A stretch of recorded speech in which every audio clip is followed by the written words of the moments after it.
akkuma nama barataniitti gartee kanuma mana barumsaa si dabruu jira jechuudha. Wannummaan hundinuu ol deebitee jirti as gubbatti deebitee jirti jechuudha. Yooma aan dandeenyu silaa hunda qabnuun kutanii waata godhuu dandeenyu. Kabajamtoota daawwattoota keenya viidiyoo kana laayik, sheer, sabiskiraayib godhaatii wal biraan gahaa dhaamsa kana bakka hundaan gahaa xiqqaa guddaan jinaa nama hundi biraan gahaadha. Dhaamsa kana ammas hanga dandeessanitti hojiirra oolcha keessaanis walii ergaa nama hunda biraan gahaa. Kabajamtoota daawwattoota keenya akkam jirtan nagaa fayyaadha. Waan arraan darabanni irraa dubbannu mata dureen irraa haasofnu waa'ee barnootaati. Barnoonni akkuma addunyaattu akkuma ilma namaattu barumsi ilma namaatii fi barbaachisummaan inni addunyaa irratti qabuu fi jiruuf jireenya ilma namaa keessatti qabu maali waan jiru gabaabsinee ilaalla. Addunyaa tana irratti warri sadarkaa takka nama dura sadarkaa lama sadii uummata addunyaa kaan dura jiru warra barumsaan tarkaanfate, warra barumsa irratti xiyyeeffate, warra barumsaa bakka guddaa kanneen rakkoo fi rakkina si dhufu yookaan ammoo hanqina qabdu dhibee si jirtu waan adda addaa gartee waan silaa barumsaan irraa shaakalu waan silaa barumsaan irraa gartee dhiibbaa si tuumu hunda oobsee baratee bakka takka ga'e. Barumsa jechuun hojii namni gariin barumsa galiitti argachuu barataa, gariin ammoo aangootti argachuu barataa, gariin ammoo beekamtiitti argachuu barataa, gariin ammoo uummatatti tajaajiluu barataa, gariin matuma isaatiif barata. Barumsi osuma gartee waan kana hundi si godhuu baatee illee matuma keetiif ifumaa wajjin nagaa argattee mataa keetiif nagaan jiraachuudhaaf murteessaadha. Haala jiruuf jireenya mataa keetii keessatti akka itti jiraattu akkamii jettee laaltee akka itti jiraattu kana mijjeeffattee jireenya nagaa qabu jireenya gartee karooraan tartiibaan yoo waan tokko rakkoon si mudatte sun akkamitti akka duraa baatu akkamitti akka rakkoo san jalaa baatu akkamitti akka rakkoo san firraa deebistus nama itti yaadaa karoora baasaa tooftaadhaan jiraatuuf barumsi murteessaadha jechuudha nama hundaafuu. Uummanni keenya kana keessaa uummanni keenya Oromoodhaa yoo fudhattan barumsaan hedduu uummata gartee carraa barachuu dhabee dhorkamee heera mootummaatiin jechuudha seerri itti bee akkam baranne dhorkame. Maaliif jennaan warri huyyoo barate uummanni huyyoo barate mirga isaa gaafata ni falmata dhiibba uumaa waa hunda keessatti sirna keessa seenaa aangoo qabata waa hunda keessatti hirmaateeti bakka guddaa argatee biyya isaa irratti abbaa tahaa. Kanaafuu barnoota isa dhorkuun miila qabuu keessaa tokko.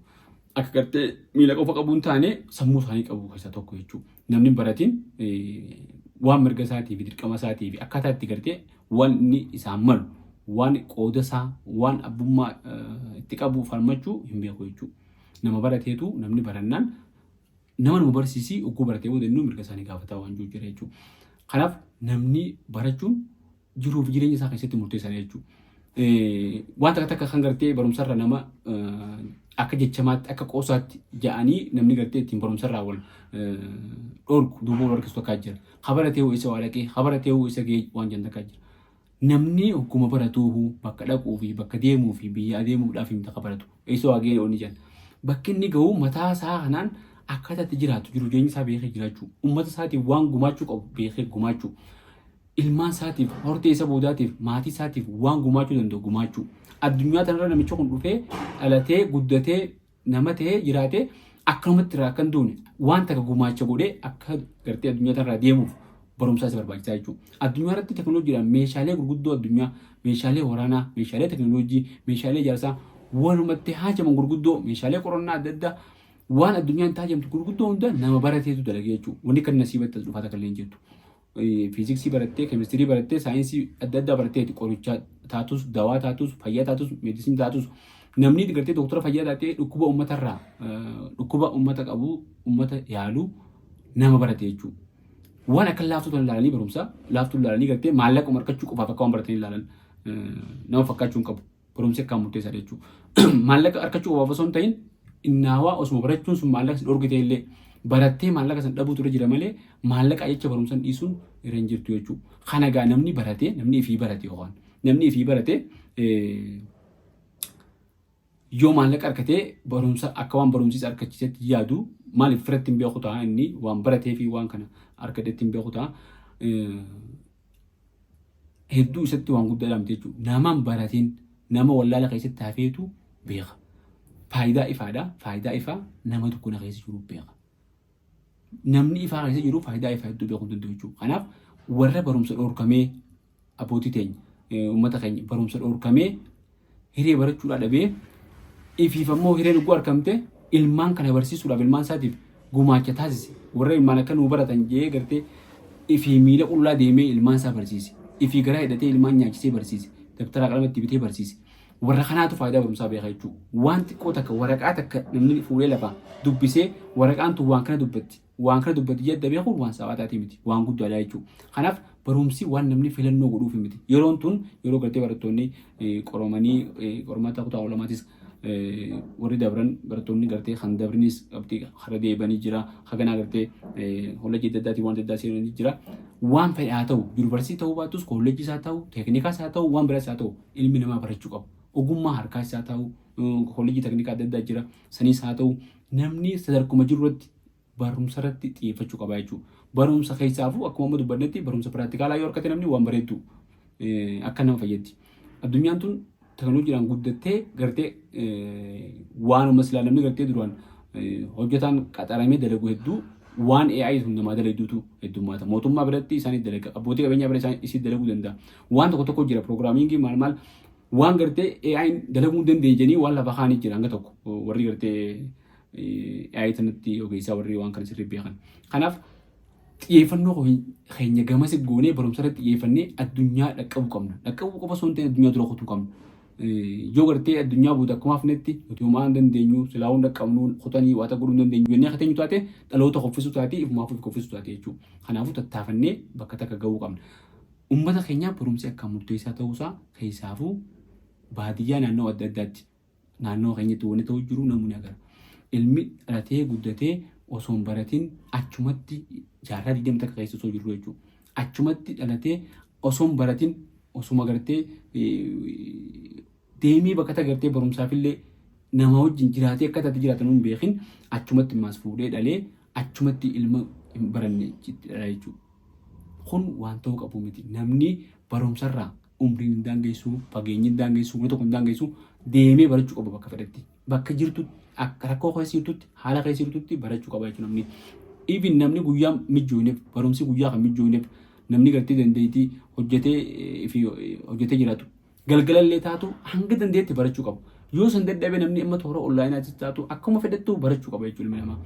Taa'ee namni akkatatti nama jiraatan irraa rakkatee waan takka gartee dubbifachuu irraa rakkatee amma yeroon teknooloojiidhaan guddachaa deemti. Biyyuma teenyattis taate biyya hundattuu waan guutuu foormii adda addaa waan guutuu hunda imeela itti guuttaa waan appilaayi gootu gartee waan adda addaa iyyata barreeffattu innaawaa mana murtiitti onlaayinaan yemmaan tana wanni gartee galmee akkataatti galchitu wanni gartee deebisa akkatti kannitu wanni hundinuu onlaayina ta'a jechuudha. Kanaaf xiyyeeffannoo barumsaaf kan nu qabna jechuudha. Yoo waan san dubbisuu hin beekne galfachuu hin beekne bilbila irratti godhuu hin beekne waa bitanii gurguruun isaa maan tana moobaayilii irratti deebitee jirti. Appilikeeshinaan goota waan adda addaa gootu. Maallaqa dabarsuun moobaayil baankii jechuudha dijitaalaayizeeshinii jedhanii wannummaan hundinuu ol deebitee jirti as gubbatti deebitee jirti jechuudha. Kanaafuu waan biraatiif osoo hin ta'inuu waan kana fayyadamuudhaafuu barachuun dirqama jechuudha. Hoggaa barattee waan kana akkatti fayyadamtu ni beekta. Addunyaa keessa jirta. Addunyaa wajjin wal quunnama gaarii qabda. Hubannoo qabda. Odeeffannoo qabda. Carraa jiru hundatti fayyadamta. Waan jiru hunda ofirraa hubatteeti naannoo kee hubattee addunyaa guutuu hubattee addunyaa silaa akka tokkotti jedhanii addunyaa tana hubattee jireenya nagayaa tasgabbii jiraatta jechuudha. Carraa jiru hunda fayyadamtee. Yoo akkas hin taane addunyaa adda keessa jirtu tabiraa addunyaa wanni keessa jirtu tabiraa wal harkattan guutuu akka jechuudha. Aftuu ifin harkattu jechuudha. Kanaaf akka waan gartee maallaqni barumsa caaluu ilaalee namni deemu sirrii miti. Namoonni gartee drop out jechuun amma fakkeenyaaf namoonni qabeenya qaban hedduun warra drop outidha warra barumsa hin eebbifaminii warra hara muree hanguma hara muruu sunuu baratamu hin baranne. Osoo barachuu baatanii namoonni sooftiweer adda addaa uuman drop out warra sooftiweer adda addaa uuman appilikeeshinota adda addaa uuman namoonni kun waan baratanii wannoo san uuman malee eebbifamuu dhabuu waan biraa. Barachuun ammoo waan biraa. Barumsa kana eebbifamteetuma hojiitti qaxaramuudhaaf yoo baratte namni gariin akkuma nama barataniitti gartee kanuma mana barumsaa si dabruu jira jechuudha. Kan baratin.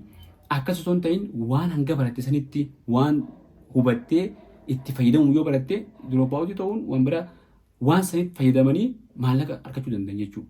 Dandeettii biraa waan silaa gartee barbaaddu hunda argachuu dandeessa jechuudha. Odeeffannoo argachuu dandeessa. Qabeenya argachuu dandeessa. Waan haaraan as bahuu dandeessa jechuudha. Biyya teenyatti amma carraan gartee waan haaraan as bahu carraa guddaa jira. Carraa kana immoo itti beekuu dhabnee yoo gartee tiiktookuma fi waan kanarra hateenyu taate boodatti hafuuteenya akka boodatti hin hafne ammaan dura haa deemnu ammaan gartee haa sossoonu barumsi waan gartee filannoo biraa qabu miti. Barumsa filannoon tokkitti hin jirtu barachuu qofa malee filannoon biraa takka illee hin jirtu isin jaa. Kabajamtoota daawwattoota keenya viidiyoo kana laayik, sheer, sabiskiraayib godhaatii wal biraan gahaa dhaamsa kana bakka hundaan gahaa xiqqaa guddaan jinaa nama hundi biraan gahaadha. Dhaamsa kana ammas hanga dandeessanitti hojiirra oolcha keessaanis walii ergaa nama hundaa biraan gahaa galatooma.